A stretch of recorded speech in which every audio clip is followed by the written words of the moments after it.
బిస్మిల్లాహిర్రహ్మానిర్రహీం. అనంత కరుణామయుడు అపార కృపాసింధుడు అయిన అల్లాహ్ పేరుతో ప్రారంభిస్తున్నాను. నఫీల్ ఆరాధన చేయడం వల్ల మరియు మంచి కార్యాలు ఆచరించడం వల్ల అల్లాహ్ సుబ్హానహు వ తఆలా ఎంత పెద్ద ఘనతనిచ్చాడు అనే విషయాన్ని మనం ఇప్పుడు తెలుసుకుందాం. దైవప్రవక్త ముహమ్మద్ సల్లల్లాహు అలైహి వసల్లం ఇలా ప్రబోధించారని హజరత్ అబూ హురైరా రదియల్లాహు అన్హు వారు తెలియజేశారు. అల్లాహ్ అంటున్నాడు, ఈ హదీసే కుదుసీ, ఇది అల్లాహ్ సుబ్హానహు వ తఆలా ఏదైతే తెలియజేసి అంటున్నాడు అని వచ్చిందో ఆ హదీసు ఖచ్చితంగా హదీసే కుదుసీ అని అంటారు. అల్లాహ్ సుబ్హానహు వ తఆలా అంటున్నాడు, ఎవరైతే నా స్నేహితునితో శత్రుత్వం పెట్టుకుంటాడో నేను అతని పైన యుద్ధాన్ని ప్రకటిస్తున్నాను. నేను నా దాసుని పైన విధిగా చేసిన విషయాలను ఆచరించి అతడు నాకు దగ్గరైతే అంతకన్నా నాకు మరొక ప్రీతికరమైన విషయం మరొకటి లేదు. అంటే విధులను ఆచరించి నా సమీపాన్ని పొందటం అంటే నాకు అత్యంత ఇష్టం. ఇక నా దాసుడు నఫీల్ సత్కార్యాల ద్వారా కూడా నాకు దగ్గరవుతూ ఉంటాడు. ఇక్కడ విషయం అర్థమవుతుంది కదా. నఫీల్ ఏదైతే మనము ఎక్కువగా చేయాలని చేస్తామో ఆ ఒక ఆరాధన వల్ల కూడా అల్లాహ్ సుబ్హానహు వ తఆలాకి మనం దగ్గర అవుతూ ఉంటాం. క్రమంగా నేను అతన్ని ప్రేమిస్తాను. నేను అతన్ని ప్రేమించడం మొదలు పెడితే క్రమంగా నేను అతన్ని వినే చెవినైపోతాను, అతను చూసే కంటినైపోతాను, అతను పట్టుకుంటే చెయ్యినైపోతాను, ఇక అతను నడిచే కాలునైపోతాను. అతను నాతో ఏదైనా అడిగితే నేను అతనికి తప్పకుండా ఇస్తాను. దేని నుండి అయిన శరణు వేడితే నేను అతనికి తప్పకుండా శరణు ఇస్తాను. దీనికి ఆధారం సహీహ్ బుఖారీ మరియు సహీహ్ ముస్లిం. ఈ హదీసును కొంతమంది తప్పైన అర్థాలను తీసేవారు కూడా ఉన్నారు. అంటే ఎవరైతే దర్గాలకు వెళుతున్నారో వారు వచ్చి దీని యొక్క అర్థాలను చాలా విచిత్రమైన విధంగా కూడా చేస్తున్నారు అనమాట. అలా చేయడానికి సరికాదు ఇది. దీని యొక్క అర్థం వాస్తవమైన హదీసు భావము వారు అనుకునేది మాత్రం ముమ్మాటికే కాదు. వారు హదీస్కు ఒక తప్పుడు అర్థాన్ని చెబుతూ జనాల్ని మోసాలు చేస్తూ తప్పుల మీద తప్పులు చేస్తున్నారు. స్పష్టమైన ఖచ్చితమైన వివరణ ఏమిటంటే, మనిషి దేవుడి విధులను నిర్వహించడంతో పాటు నఫీల్ సత్కార్యాలు కూడా చేస్తూ ఉంటే అతను దేవునికి ఇష్టమైన వాడుగా ప్రియమైన వాడుగా అవుతాడు. ఫలితంగా అతనికి దైవ సహాయం లభిస్తూ ఉంటుంది. దేవుడు అతన్ని తన రక్షణలో తీసుకుంటాడు.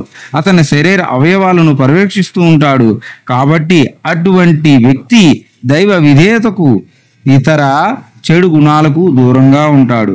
ఆ విధంగా ఆ దాసుడు తన చెవితో ఏది విన్నా, తన కళ్ళతో ఏది చూసినా, తన చేతితో ఏది పట్టుకున్నా దేవుని అభిలషం ప్రకారంగా చేస్తాడు.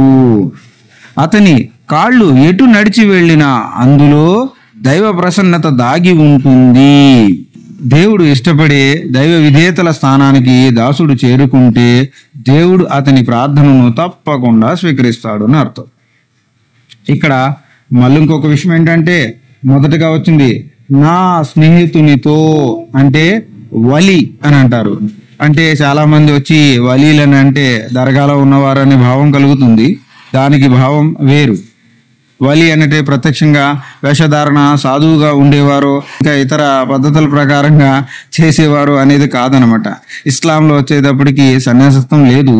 వారు ఒక ఉంగరాలు పెట్టుకొని ఇంకా నానా రకాలుగా చేసుకొని ఇలా చేయడం అనేది కూడా ఇస్లాంలో లేదు. ఇది లేని పనిని చేస్తున్నారు. కానీ లేని పనిని చేసేవారినే ప్రోత్సహించుకుంటున్నాం మనం. కారణం ఏంటంటే, మనకి ఇస్లాం ఒక జ్ఞానం సరిగ్గా తెలియనప్పుడు ఇటువంటి అర్థాల్లోకి వెళ్ళిపోయి వారు చెప్పిందే మనం వచ్చి కొట్టేసి దాని ప్రకారంగాను మనం చేయడం జరుగుతుంది. దీనివల్ల ఎవరికి నష్టం అని అంటే, ఎవరైతే ఇస్లాంలో లేని విషయాన్ని చేస్తున్నారో వారే నష్టపోతారన్న విషయం అర్థం చేసుకోవాలి.